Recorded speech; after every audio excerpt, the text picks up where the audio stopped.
Okay. Yeah. Yeah. In the interview with Paul Schrader on Criterion, the main thing he's talking about is that he was like, he saw the movie and was like, oh, this is a fun movie. I like this movie.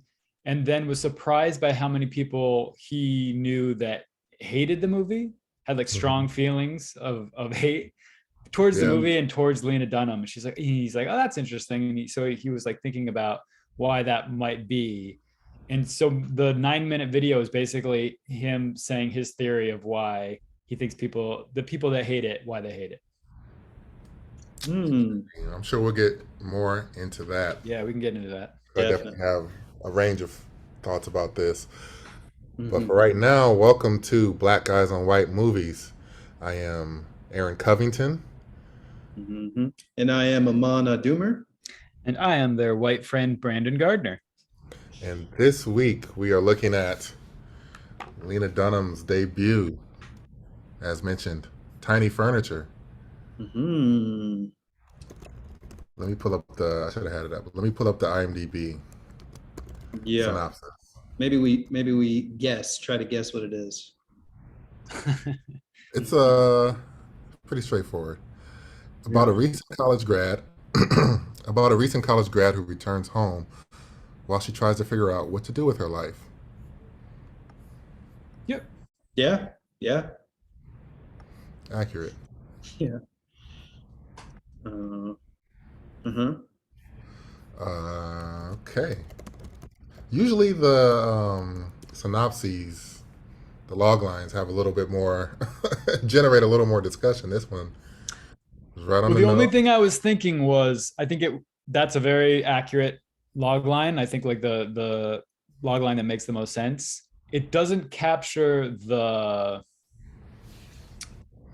feel Mm-hmm. sort of the movie. Like the movie's got a lot of quirkiness and a lot of Mm-hmm. uh, well, one of the things I'm sure we'll talk about is Lena Dunham's character, very self-involved. They describe her as self-involved, Hmm. very Yeah. privileged. That's a big Mm-hmm. part of the movie. Right.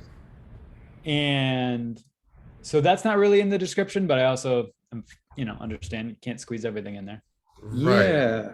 They had put Yeah. like even if a signifier, say an Mm-hmm. upper middle class, a Manhattanite recent grad, something that just said like this is where she's from, would have done a lot to Yes. clue Because you it in of like what kind of people you're gonna encounter in this movie. and the Yeah. type of struggle that she's having, which is more existential than it is pragmatic. Right. Yeah. Like there are people Yeah. who graduate and they're like, shit, I need money for these things, these concrete things, these needs. Right. Yeah. She Yeah. doesn't have to worry about any of her basic needs. Yeah. No. It's essentially that log line I just now realized could apply to The Graduate. And I didn't make the comparison to that movie, but I feel like, yeah, it's just a college grad who's trying to figure out what to do with their life. So I feel Mhm. like it's unlike The Graduate in the same way that you all have described, just that it's quirky. It's set in a specific part of like Manhattan where Yeah. these people are from. Although now that you mention it, I mean, the graduate definitely also about a like upper middle class privileged young Mm-hmm. man just graduating from college. So that's a guy. It's also the movie Kicking and Screaming. Do you ever see that? That's a similar, I haven't seen that. could have the same synopsis of someone who just recently graduated, sort of struggling to figure out what they want to do with their life. Yeah, totally. Totally. Yeah, see, Kicking and Screaming. I don't know if I had seen that, but I always get it confused with the Will Yes, Ferrell. very different from like Yeah. the Will Ferrell as a soccer coach for kids. People are like, "You seen Kicking and Screaming?" I'm like, "Man, classic Will Ferrell." They're like, that's a little. Not that one. I'm like, that movie was Yeah. hilarious. They're like, what's not funny like that? Yeah. Mike Ditka. That's a funny movie. Yeah. He's in it. I do the same thing, but then they go Criterion Collection, and I go, the Will Ferrell movies in the Criterion Collection. That's Right. really dope. I love that. Good for Criterion Collection being expanding, their tastes. Exactly. Um, Black movie of the week before we get going. Yeah, I'm curious about this. mm-hmm. So I thought about somebody who was trying to figure out direction in life. Mm-hmm. I went with more of a tearjerker, but Okay. It's just at the end. It's good. It's pretty light until then. Pretty slice of life like this is. I went with Fruitvale Station by Ooh. my pal Ryan Coogler. Oh yeah. For the Mhm. first hour of the movie, you're kind of just hanging with this guy, and he has to, his obviously his, like you were saying, the things he's juggling are like he has a kid, he lost his job, Hmm. he's selling some weed on the side, trying to hustle in that way. He's living at home, or what? No, he's living with his girl, but Hmm. Times are tough. Yeah. times are tough. And his interaction is mostly with his family in the movie, and he goes from this to this, and a few things happen, and then at the end, of course, it becomes a much different, story. Very sad at the end, but that kind of pace and the slice of life up until then, I think, was somewhat similar enough. Mhm. There's some other good indie movies like Medicine for Melancholy or Moonlight, even, but I Mhm. felt there was so much emphasis on the romance in those. And this, she dealt with the guys, but they weren't really. That's not really. It was more of her singular journey, Right. and people kind of bounced off of her rather than what she. We'll get into what I think about her and connecting with people, but Hmm.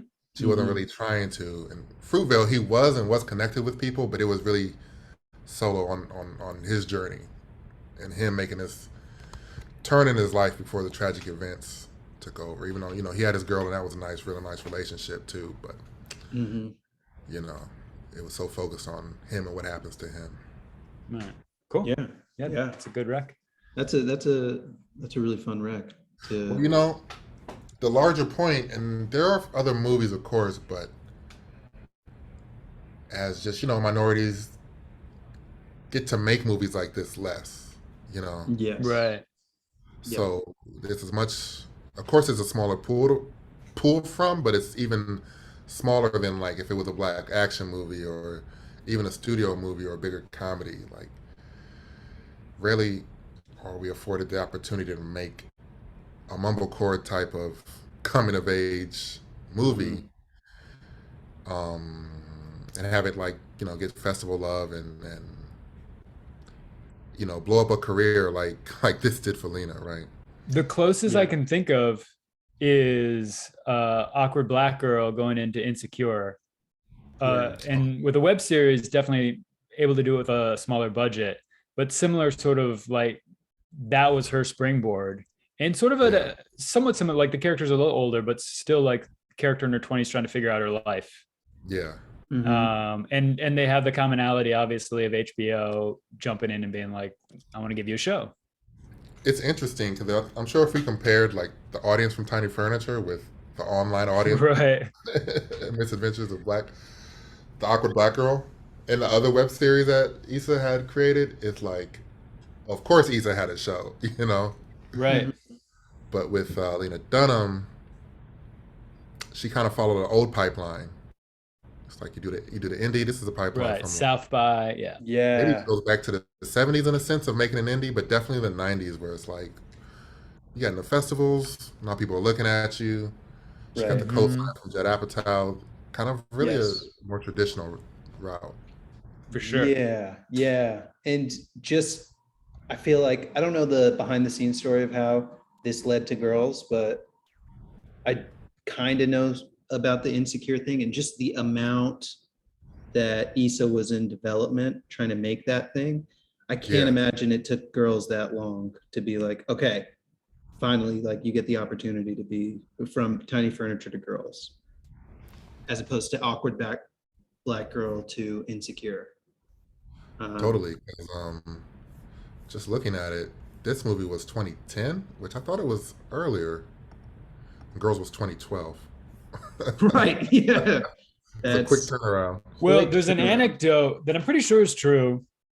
It's something people share online a lot, hating on Lena Dunham, but that Mhm. Lena Dunham's pitch for Girls was like on one piece of paper. It was like a one paragraph pitch. Yeah, Oh, wow. yeah. And the That one thing I floated say is like around. when I watch this though, I also could be like, I could get where an HBO exec is like, oh, it's like Tiny Furniture, but it's a show. It's about Yeah, like young women Mhm. just out of college. It's these kind of characters where you wouldn't need as like when you've got a feature, you don't need as an elaborate pitch. Yeah. Like, I think Yeah. I definitely had heard that before I saw the movie. And after seeing the movie, it was like, oh, I get why they gave her a movie or a television show. It makes sense to me. Yeah. Yeah. I see that too as like, yes, you're right. This is a sample of what I can do. Um, I think that Judd Apatow cosign really probably Oh, for took sure. it Yeah, the huge. furthest it could go. Yeah. Because if it's just a one-page pitch and a movie that didn't do incredible at the box office, I just don't see I don't see how it happened that smoothly. I was Go going to ahead. say, I was telling you before on Criterion, they have this interview with Paul Schrader, the screenwriter and director, who is talking about Tiny Furniture. And he starts by just saying that he saw the movie and he liked it. He thought it was a pretty good movie. And he was sort of surprised when people he knew had really strong negative opinions about it. Mhm. And he was thinking about it. And what he was saying was that he thinks it's the kind of movie people watch and think, why did success happen to her and not to me? Because it's this mumblecore type movie, low budget mumblecore. And there's thousands of those, especially like around 2010. Mhm. And so there's this resentment that like her movie made it and other people's movies didn't. And this idea that like her parents helped finance it. I guess it was 65 grand and she got that money from her parents to self-finance. Which definitely not everybody can do. Mhm. But Paul Schrader also just was like, I think the reason why this movie stood out is, in his opinion, most mumblecore movies are sort of improvisational and sort of sloppy. He's like, this felt tightly scripted to me. There was a story. Yeah. Yeah. And he's like, compositionally, as far as the cinematography, there was a lot of thought put into the shots, which was also something that with mumblecore, it also often felt like they just set up a camera somewhere without a lot of thought to the composition. He's like, there's a reason why this movie did well and these other movies didn't. Yeah. So let's get into you guys's your thoughts, general Yeah. thoughts, feeling on the movie. Yeah. You wanna go, Yeah. Amon? Yeah. So my general thoughts were and are that Were and are. were and are They have Didn't stayed change. consistent. yeah, it's staying the same. As I was watching it, it's so funny to follow up Terminator 2 with this movie Yes. because as I was watching Terminator 2, I couldn't stop watching it. And it's unfair to compare it, but we might as well. This movie, I felt like if I paused it, I would never come back to it. Like there was nothing pulling me back to it other than I got to finish this in order to talk about it with you guys. So I felt that way all the way through. I did, similar to Paul Schrader, I did enjoy. I was like, oh yeah, these shots are interesting and composed interestingly, and like the dialogue feels unique. But up until probably the third act, there was nothing like telling me to keep watching this thing. And then towards the end, when the conflict was happening, and it happened for a brief little bit, I was like, okay, I'm interested in this. And then it's like dissipates. But I'll tell you what, I'm a sucker for when people can stick the landing. And I felt like this movie, to me, stuck the landing. And I was like, okay. I like the Can you end. say more about that? What was it about the ending that you felt like, oh, that they stuck the landing, that this is satisfying? I feel like this movie was nonstop talking. And then at the end, it was Why are they talking so much? Give talking. somebody a weapon. Definitely a lot of talking. I want to see some kung fu or bullets flying. Yeah. Almost I no didn't- kung fu. No time travelers, no like fighting on the LA River, none of No that. liquid metal. No liquid metal. It was nonstop talking, and then I feel like at the end there was like a moment of quiet that kind of resonated. The scene with her and her mom. With her mom, yeah, towards the end where she's like in the bed with her mom, and their mom wants her to put the noisy alarm clock in the other room. Right. Sure. And then she's just like, yeah, can you hear it less? And then it stops, and I go, ooh, okay. What this did is made me go, oh, finally a moment to breathe and think about what I just saw. And so that's what I liked about it. That makes, here's a question for you. That ticking the alarm clock and Lena Dunham's character or moving it away, being like, can you hear it now? I assume that's a metaphor. That was my thought. Like this idea, right? Like this ticking clock, like the ticking clock of her life. She's out of college, like, you know, life's going by and it seems like she's not doing what she needs to be doing. But I also was like, well, is it just don't listen to the ticking? Is it just sort of like live your life and be present and don't focus on the clock ticking? Yeah, maybe that's any message like that. I wasn't sure. I was like, I know this is a metaphor, but I don't know how to interpret it. I didn't even think about it. I was just like, another thing for her to half-ass. Right. Oh, that's interesting. Yeah. Is this far enough? Yeah, that's interesting for her too, to be like, is this far enough? It's far enough, right? Yeah. Deeper too, but I think I kept the movie kind of surface level in my head. Yeah, but I thought, you know, it is a peek into another world for sure. And I thought that I found that interesting, and I watched it like the opposite of how we watch like T2 or like big action movies. It's like not how is she gonna get out of this, but I'm like, how's she gonna dig in deeper? Well, maybe that's a little bit watching a train wreck vibes, but I don't think that's not what she was going for. And I don't think that's not what Girls is going for too. It's like, you know, I think it was pretty self-aware, you know, or if it wasn't at times, it felt like it. You know, I don't think there was nothing, and I think this is maybe what people can latch on to, besides the fact that it's really for a very specific audience. So I'm an interloper. I'm complete an outsider who's like, is there a good story here? Are the characters interesting? This doesn't speak to me or my existence. But the people it does speak to, I think it yells at, right? They're like, yes, my sister is annoying, my mom. Or even if they're kind of on the other side, they're like, yeah, my sister's just like that, so freaking selfish. And this movie never tried to make her seem like a hero. It never said like, this is the way to be. It was always like, look at how she's screwing over everybody, you know? So I guess I enjoyed it in that sense as almost like a tragedy. Right. Yeah. Brandon, what do you think?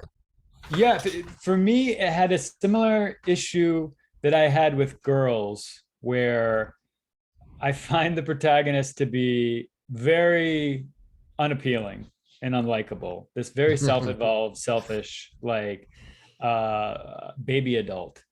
But I think like you were both saying, it's self-aware enough that I'm like, I do think you're in on it. Like, I think part of the enjoyment of the movie and oftentimes the humor of the movie is pointing at that self-involvement and immaturity. And so there was I watched all of Girls and there was parts where I was like, man, I don't think I like the show. I don't think I'll watch it. And definitely episodes and even seasons where I was like, wow, I really like this show. But a lot of it, I think, had to be me learning to enjoy it despite characters that are unappealing to me. Yeah. Here's my take on that. They say like, are the characters likable? And in this movie, I did ask myself, like, do I like anybody in this movie? I was like, I guess I like her friend, the wild one. Yeah. Charlotte. She was at least interesting, but also destructive. And, also so destructive. But here's my take on that in movies in general. I don't know if I care if the character does likable or unlikable things. It's, do I like the actor as that character? You know what I mean? Right. I like the way these actors portray these characters, and maybe some of them were more like, this is actually who I am, than others. But I ended up appreciating the work like that Lena was doing on her character. It's like, do I like that character? No, I would not like that person. Yeah. But there are people that could play it while I couldn't watch it, you know? Even the mom, I was like, I kind of like the mom. Later, I'm like, man, this mom is insufferable. Yeah. And I was Yeah. like, but that actress playing it is doing a great. Who's Lena Dunham's real mom? That's Lena Dunham's real mom, And sister played by a real sister, played by a real sister. That makes a lot of sense. which was actually one of the things I was like, you know what, that's interesting and sort of impressive, is that Lena wrote those parts for her real family with the idea that they're not real actors, Yeah, but I'll write them something like they can deliver. Mhm. Yeah. And that's interesting. The thing that you just said, Aaron, I was like, oh, you know what, that's a big part of it too, is with both this movie and Girls, it's so hard to separate Lena Dunham's character from her, because it feels, well, it's like, well, is this autobiographical? It seems like more or less it is. right. It's going back to Yes. her mom's real apartment with her real mom, graduating from Oberlin, which she really had just graduated from. Trying to be a filmmaker, which Yeah, right, you're watching the exactly. film she did actually make.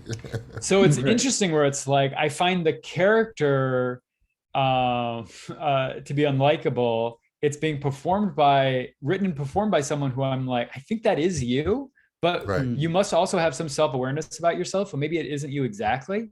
Yeah. So it's a tricky experience watching it, to be like, because Yeah. like you said, like if you can, I think the idea of an actor who's playing a role someone else wrote and directed for them gives you a little separation from it.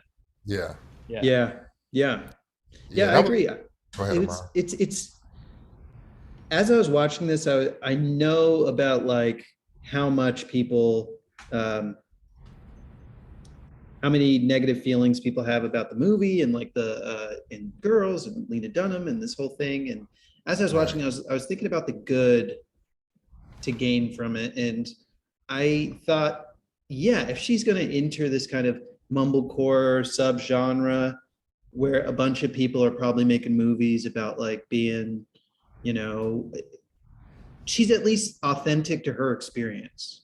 Mhm. And that was fascinating to me because it's so unlike my experience, that it was cool to watch it and go, yeah, okay. I can't think of a movie that's like this with these Can we kinds go- of characters. That makes me think of with a quick tangent to talk about Girls a little bit, although I think it's related Mm. to what Aman was saying about what is authentic to Lena Dunham's world. So Girls got a lot of press about how there was like no non-white characters in the show. Right. And people are like, For the show Green- that's set in that's a New York Donald City. Glover. Yeah. Yeah. And which is why she wrote that character for Donald Glover. Right. And that's one of those things where I'm curious what you both think, but to me, it's like, well, I just want her to make the authentic version of her world rather than shoehorn in like characters of color that she won't even necessarily like know how to write to. And if they aren't Right. part of the world she experiences, it's like, well, don't add that artificiality. Like, to me, it's just like, if that limits the appeal of the show, well, give money to Issa to make Insecure, or go give money to these other people that are showing their worlds. Mhm. Don't be like, well, let's shoehorn it into this thing that already exists. Yeah, I Is think my take. Yeah. that's something we Interesting. talked about before, where it's like give more creators opportunity. It shouldn't fall on Lena Dunham or any one artist to represent everybody. But it does fall on the studios. It does fall on the networks Totally. with what they put out there. Mhm. Um, Falls her- on the co-signers like Judd Apatow and those types of people. Yeah, that's Yeah, interesting, true, right? It's like, true, Judd, yeah. what black filmmakers are you championing? Yeah. I do wonder, in her real life,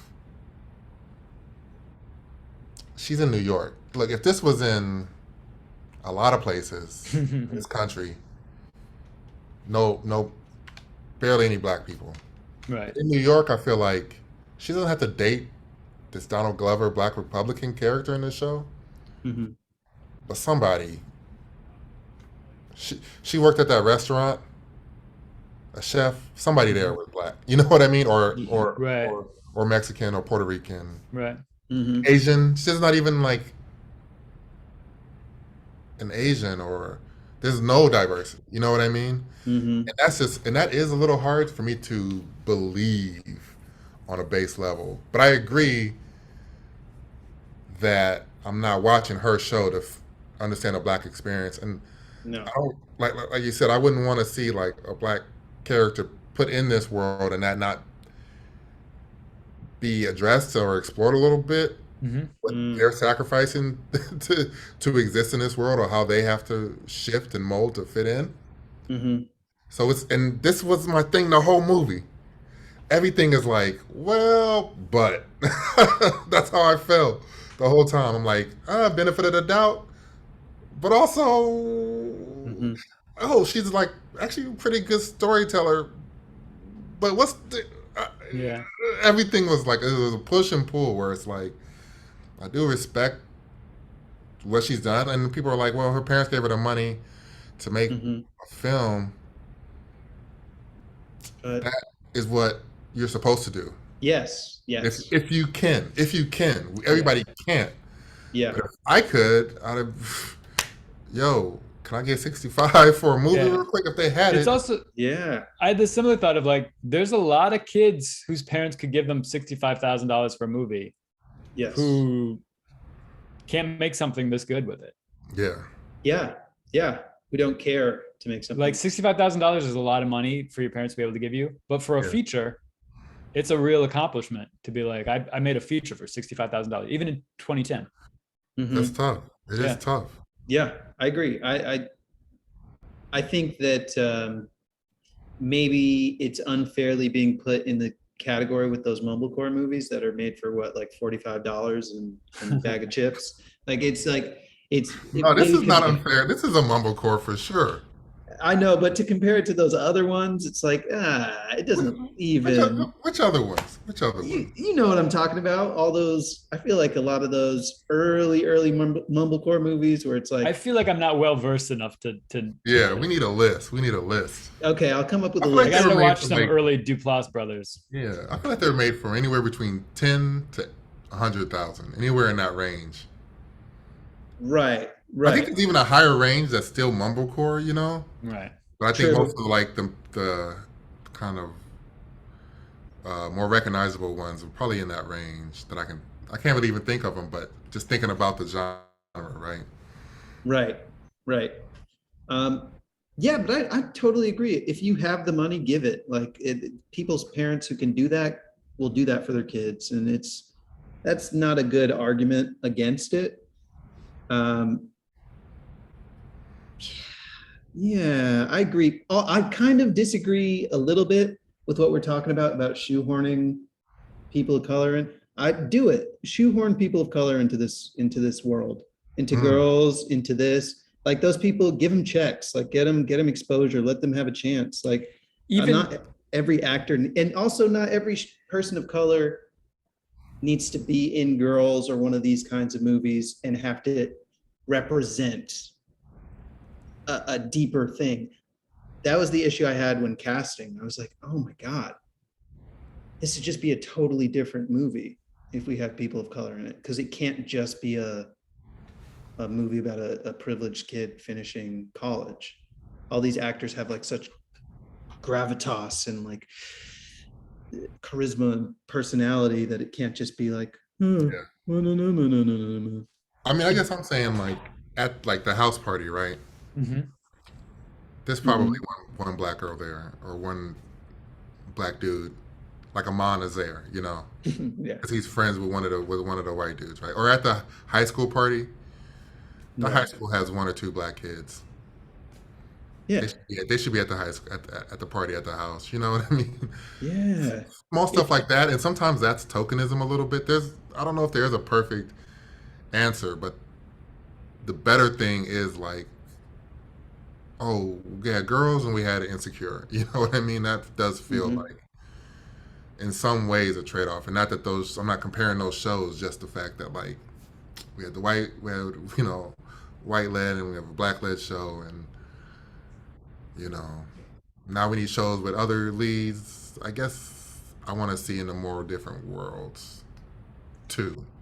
Also, yeah, is it not an Asian kid at the party? Does she not? You know Mhm. what I mean? And she But I think that is part of possibly the point you get from it. You're like, I think you can watch it and be like, oh shit, she has no friends that aren't white. All her right. friends That's are white. how myopic her life is and her Mhm. And experience. that can be your take from it. It's like, oh shit, it's like all the guys she's interested in, all her friends, they're all white.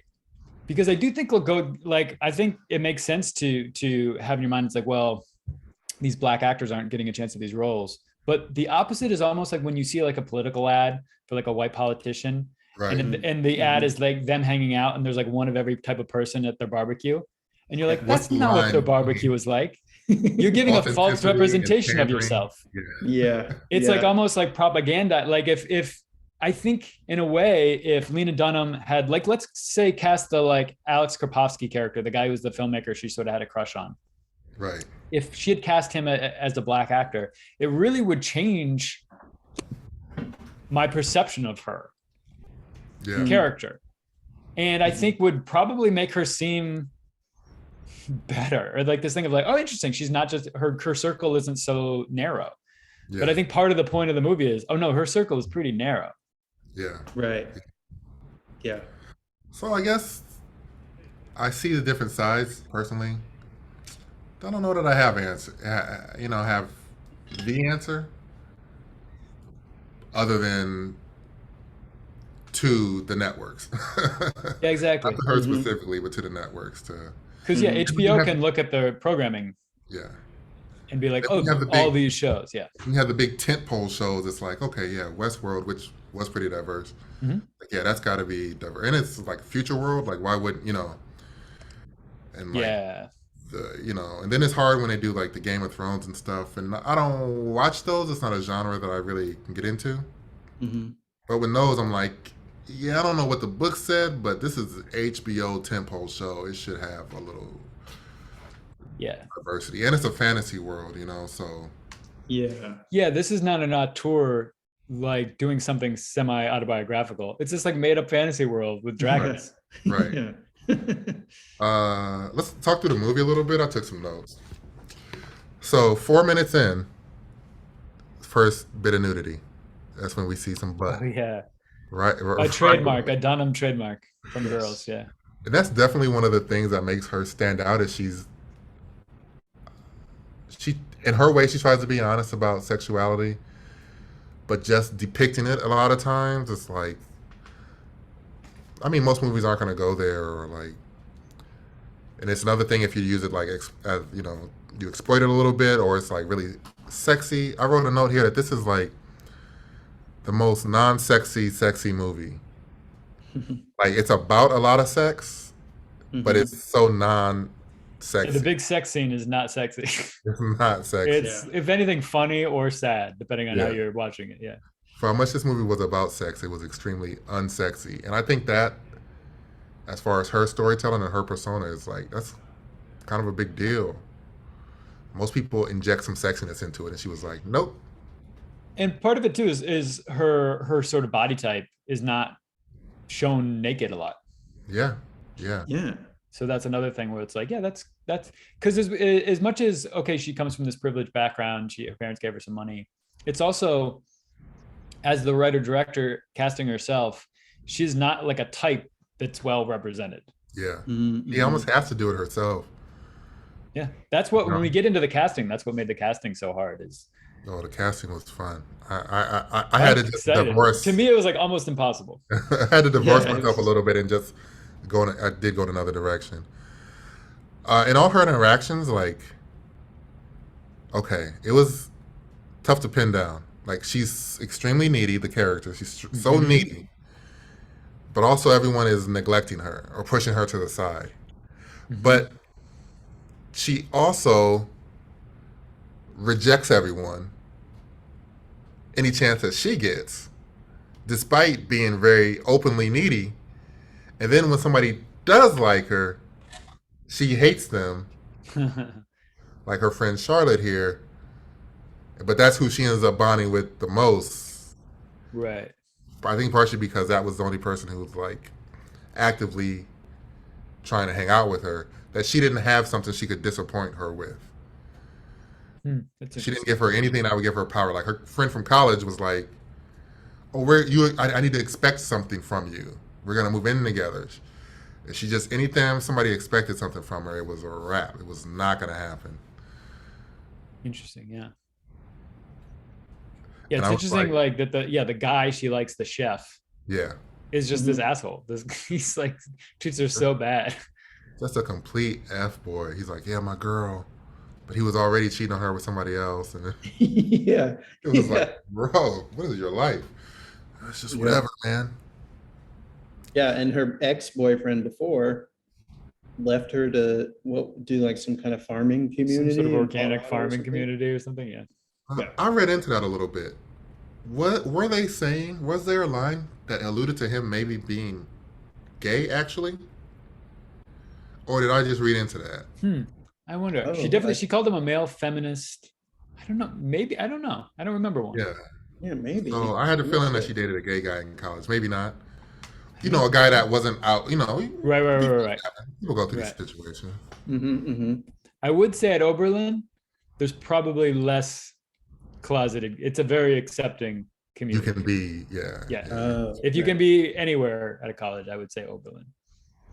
The PSA. Um, about her being open about sex, at one point I was like, is she really open about sex, or is it because it's something we don't talk about? Is it a kind of a contrarian, like if we were open and talked about sex, would she probably be talking about something else that we weren't open about? Oh, You I know, see. Uh-huh. and I think Right. that's maybe an artist's mindset too. It's like, what are the things that are being hidden and bringing those to light? So maybe give us some credit for that for artist mind. Yeah.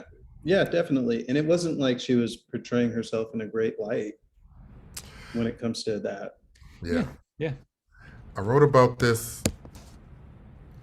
This is also as much as it's about her and the Upper East Side people, rich people. Also, a very strong millennial theme here. Mm-hmm. And I was like, well, it seems like from watching this, the millennial problem. It's like she can never state exactly what she wants, Mm-hmm. but she wants certain things to happen. Like when she's talking to the guys, it's like she wants to go out with them and date them, but she can never say that. So she can like flirt to a point, and they can flirt to a point, Mhm. but it's always like hanging in dead air. It's like, what do we do next? Or are we? Nobody actually says like, hey, I want to take you out. Hey, I want, Right. this is what I want. Even in any part of her life, she can never Mhm. really state what she wants. But she's not inert. She's not completely Mm-hmm. nonchalant. She's doing things. She's going out. She's meeting people. She takes the job. You know, but Right. she She doesn't invites have. She expects something to happen from that. right. She invites the guy Not to only stay with her. Yeah. yeah, Mhm. like Yeah. Yeah, that was a thing I was thinking about was she's active but not in any direction. There's just mm, too much happening that she's active in but never committing to. Like even the moving in with her friend who was moving into town. Like the friend that she spoke to over the phone. The beginning of the movie, she's excited to move in. Like, oh yeah, mhm, we're gonna make plans. We figured out the I miss you place, so everything much. else. Yeah. And then towards the end of the movie, that friend comes over after not having heard from Lena's character at all, and right, is like, "What's going on?" And Lena's just like, I got to stay home." She makes an excuse and basically says she's not going to move in with her. right. Yeah. She makes So up this thing that her mom really needs her, which is not the not experience we've true seen. at all. Yeah, not true. It's almost the opposite. Yeah. And yeah, that's what it is. That's a great way of describing her. And it's like she's not inert. I called it the 3 yards in a cloud of dust lifestyle. She's like an old football team that's just like pounding the ball, give it to the running back every time. You just get a little bit ahead, and then you got to start and reset, and then you run it again. It's like you got to get some new plays and patterns. You got to start launching the ball. At some point, you Mm-hmm. got to put a hail mary out there. Right. No punts on fourth down. Let's go. We got to pick up the Mm-hmm. the intensity. Um, dealing with the artist guy. Artist guy. What kind of artist was he? No idea. Which one? The Let guy who him, made the videos? yeah, let him who made the videos, and she just let him stay at the house, sleep in the mom's bed and stuff. Oh my God. Yeah. It, That oh was shit. so. I was just It, like, oh my god. it threw me so off because having never seen the movie, I was like, okay, great. The mom made it clear her character cannot sleep in her bed without the mother's permission. And then when the mom goes on a trip and the artist guy that she picks up, some guy on the street, and just offers to let him stay at her place, he's sleeping in the mom's bed.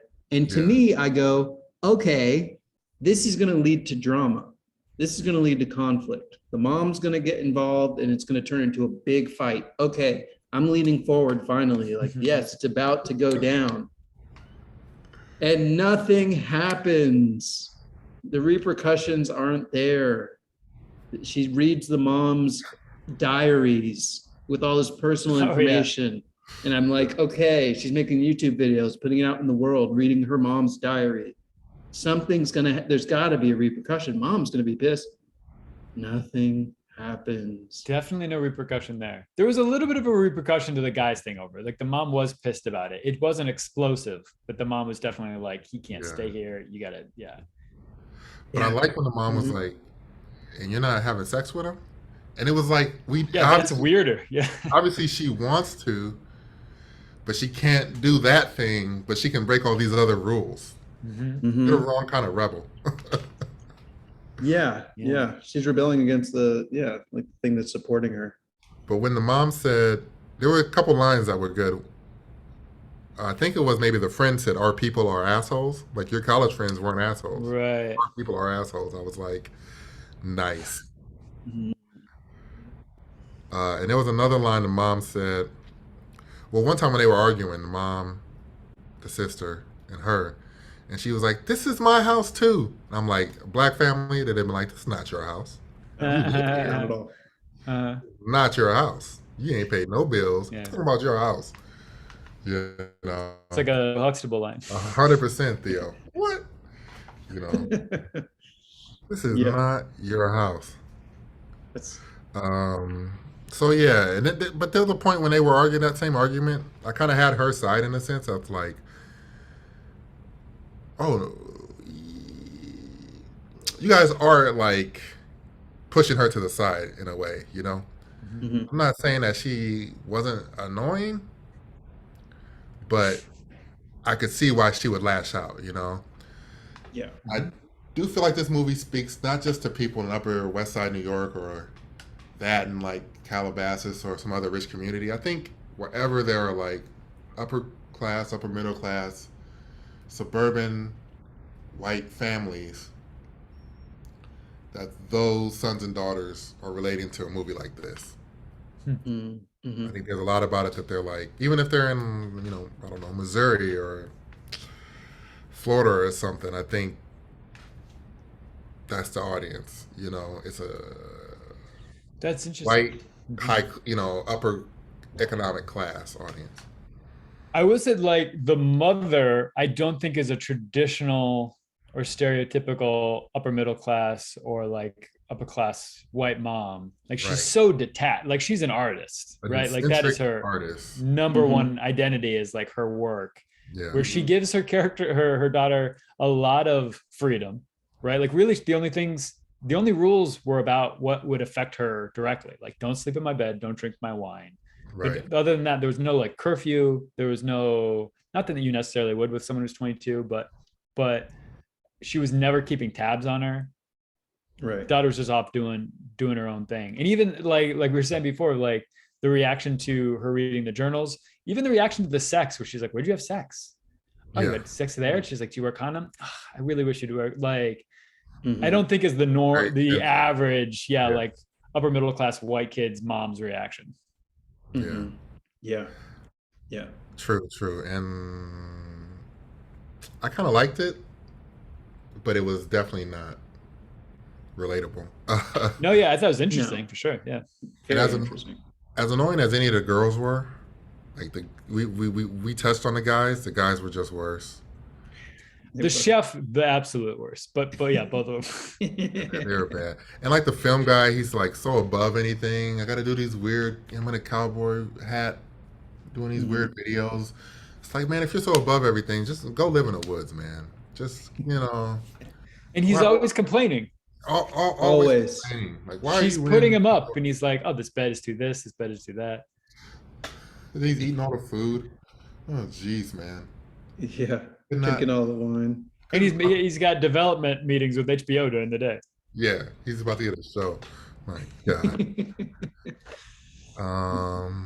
That's really what I got. I did, at times when she fought with her sister at the party, I was like, oh my God, these people have no real problems. And I was like, man, kind of mad for watching the movie, but it wasn't that big a deal. Yeah, that fight was like the most exciting thing, other than the sex inside of that steel beam or whatever. That fight was like the more exciting. Like, finally something's happening. Like, again, no consequences. The fight's over by the end. But it's a commentary on their lives, right? That they can live with no consequences.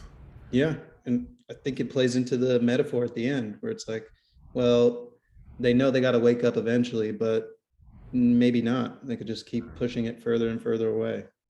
Like, put the alarm in the other room so we don't hear it. It's like, you're supposed to hear the alarm. Exactly. Amon is pissed.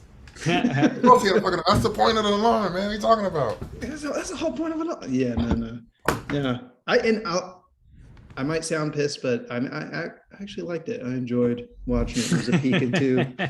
It was a peek into another world. It was exciting, and it has a calming. It's almost like ASMR. It has a calming effect. The tone of the movie. Nothing's really jarring. Nothing's really like, outlandish in a way where it's gonna like wake you up. It's like it can kind of just lull you. It hypnotizes you. yeah. It's also something where I keep thinking about girls coming after this and the backlash people had for girls and Lena Dunham's privilege. But it's also something where it's like, well, look at all the other television shows being made. It's like, would you have rather HBO greenlit some like 60-year-old white guys pilot? Because like those are all the other ones. It's like they, to a certain extent, made sort of a creative leap by being like, let's give a show to a 24-year-old writer director who doesn't look like in a traditional Hollywood, body. Right, and let her. It's like, that's interesting. Yeah, let's have this like auteur make a TV show. Is not the safest, most boring choice. Yeah, that's so true. That's so true. I mean, there's definitely some truth there, but it was also kind of like the new millennial girls in a sense, or like an answer to Sex and the City. I mean, Yep. And it had all those comparisons. I mean, they planned it out. HBO they're smart. It was They smart, were for like, sure. Yeah. well, we got this girl. We had Sex and the City was older women at a different time. What's the world look like now?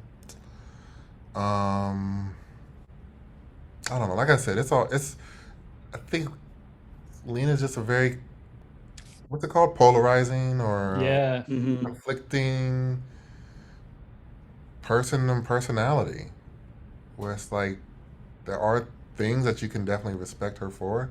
And there are things that could be frustrating to you. Especially if you're underrepresented and you're like, well, man, she lived in privilege, no consequences.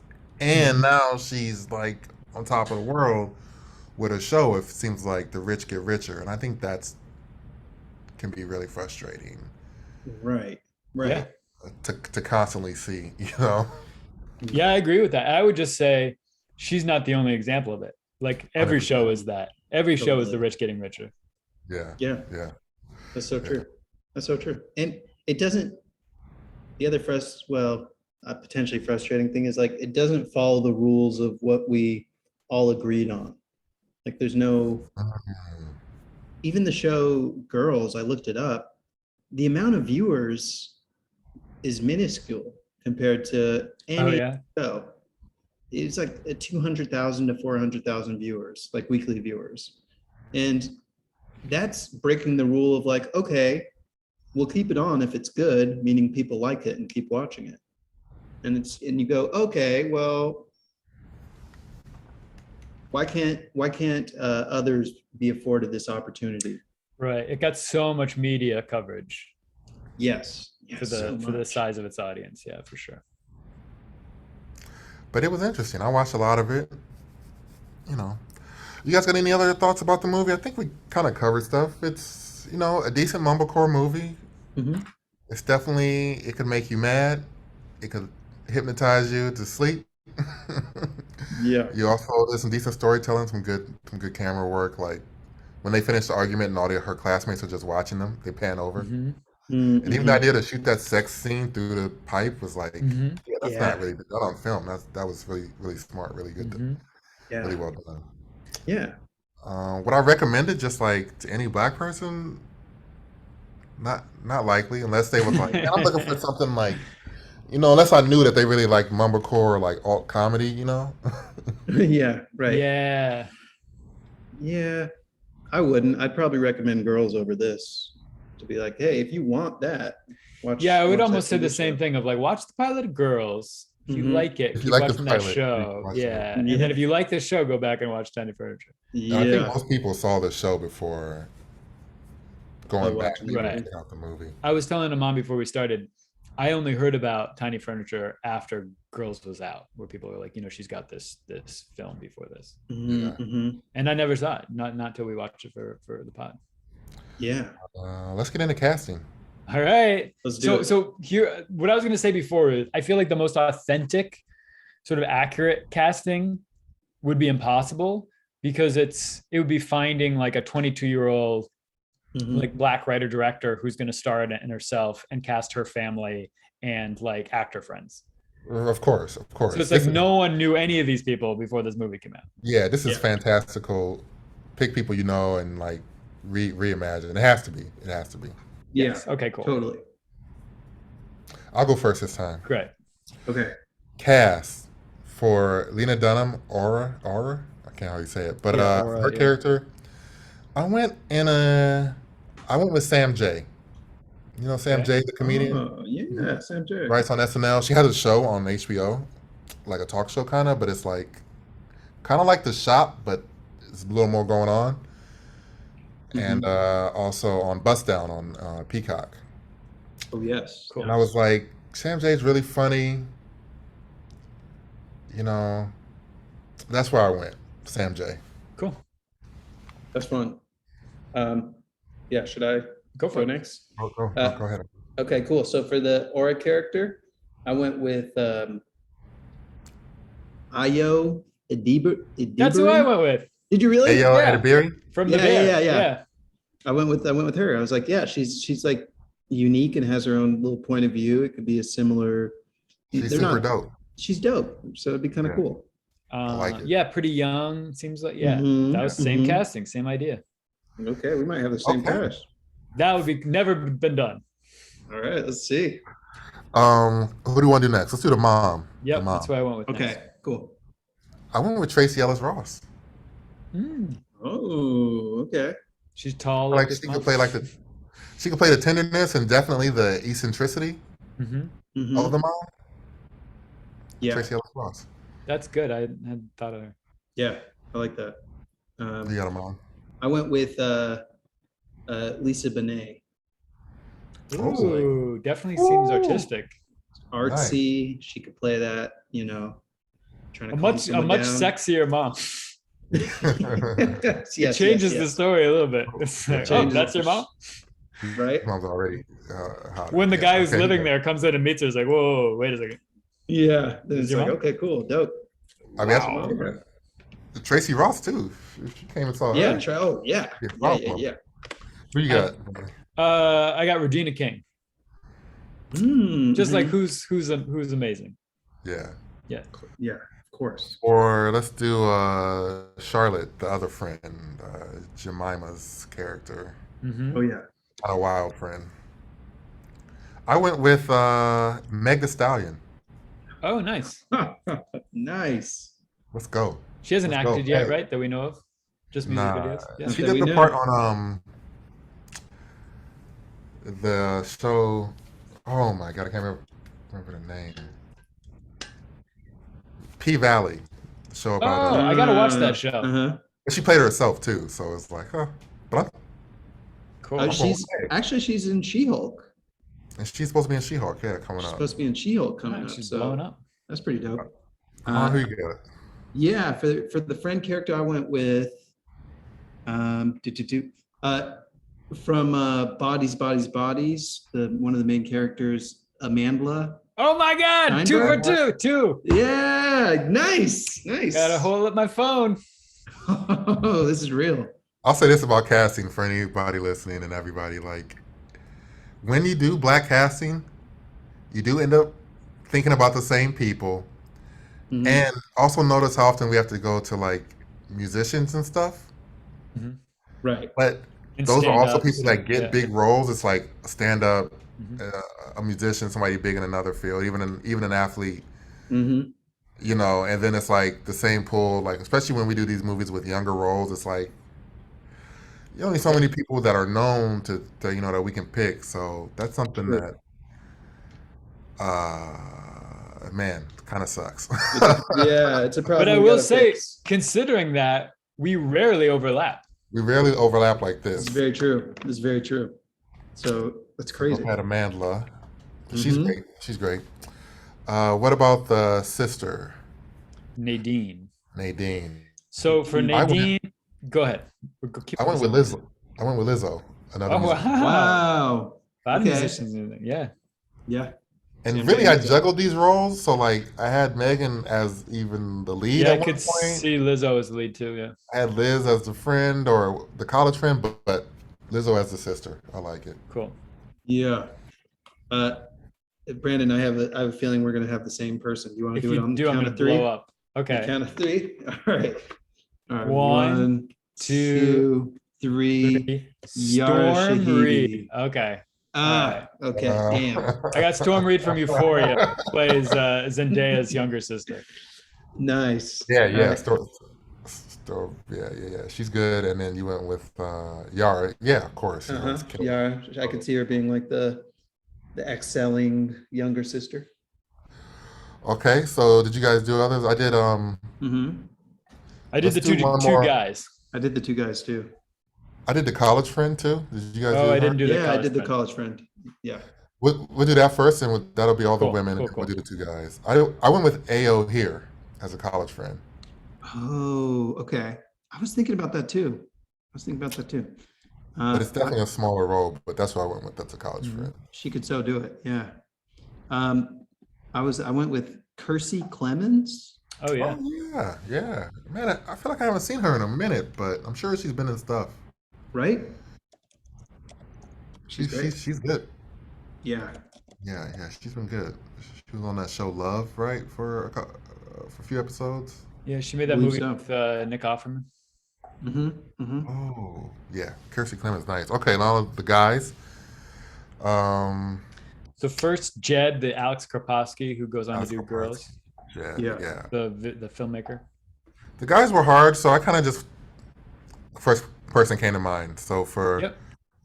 Jed, I went with Gerard Carmichael. Oh, yeah, I thought about him too.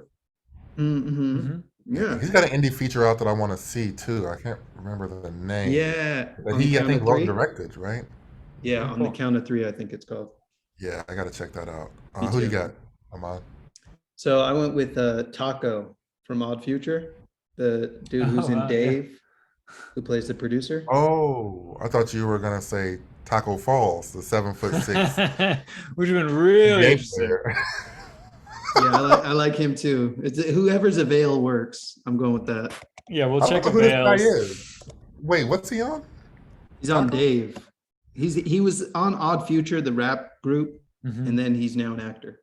But he's I haven't not seen Gator. him though. act. Gator's the only Nah. guy I know on Dave. The only black guy I know on Dave. Yeah, he's the other black guy. The one. I don't know who that is. I didn't do season 2. Couldn't quite. Anyway, All right, Yeah, so you for got- Jed, for the Alex Karpovsky, I don't know if you know this guy, Langston Kerman. You know Langston Kerman? Oh, Yeah. Yeah. Okay. Cool. That's what I got. shout out Langston Kerman. Yeah. Yeah, he's great. Because for the chef, I picked Langston Kerman. Oh, for real? Yeah. Look Look at at that, that. almost matched up. Almost. Oh yeah, he's great. Who'd you get for the chef, Amon? For the chef, I went with Gata from Dave. There you go. I was like, I want to hear him say those lines, like whatever. They can commute together from the set of Dave. Yeah, truly, truly. I don't know how to pronounce his name. He's from Insecure. Is it Wylan Noel? Is that his name? He plays like the guy Issa sleeps with in the first or second season. Oh, Yolan. I don't know how to say it either. Yolan. Yolan? Is it Yolan? Why? Yeah, Y''LAN. Oh yeah, yeah. And I've never known really how to say his name. Yolan Noel. Yolan Noel sounds better than Wylan, which is what I had first said. Yeah. Yeah. That's great. Well, good, great, yeah. That's a great cast. I'm telling you, when I reimagined this, I was like, oh man, this movie would be great with the all black cast. It'd be very interesting if they changed nothing about the script. Totally. Oh, I would love to do that as a Do it. project. Well, this was a fun one. Yeah. Let the record show this was Amon's pick. Yep. We typically do consensus, but we were like, let's kind of round robin it. And I was like, Tiny Furniture, gotta see it.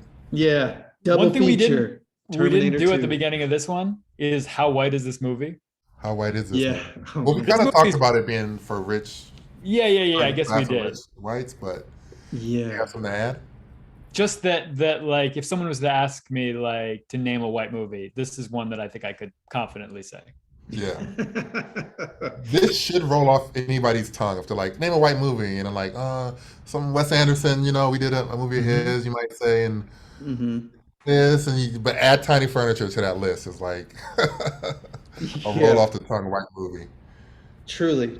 And it's a very specific, it's not just rich white. This is like rich Manhattan white. Rich Tribeca art. Yeah. That's who it's for. When I told people we were watching this movie, they were like, "Oh man, okay." Like a rich liberal white kind of thing. Yeah. Yes. But glad we watched it. Got out of the way. She's got a movie out now. We might as well go ahead and say she's got a movie out now called Sharp Stick, I think, or something like that. Sharp Stick. Oh, really? And also, I just think following T2 with Tiny Furniture is just hilarious. Hilarious, yeah. Yeah, it's a double feature that would have the theaters burning down. You'd have to do Tiny Furniture first. Yeah. Nobody's staying for that movie. T2 is just it's a showstopper. Great. Good app. Yeah, that was fun. Cool. Till next time. Peace.